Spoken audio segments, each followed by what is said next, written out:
даже если скажу вторично. Тогда нужно. Там боевые не дадут. Здесь больше 40 человек, которые Пригласили вас.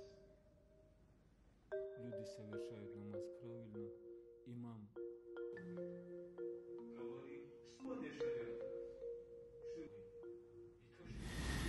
Вот вас учили, вам сегодня будем вручить дипломы.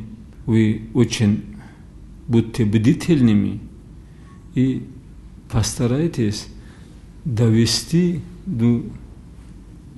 я бы сказал, до каждого мусульманина. Не так выборочно. Кто хочет правильно совершить намаз, кто хочет правильно искупать своего покойного, нет. До каждого мусульманина надо это довести. Мы, чувствуя свою ответственность, пригласили вас.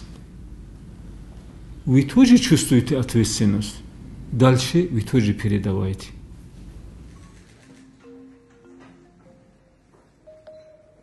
Какие варианты?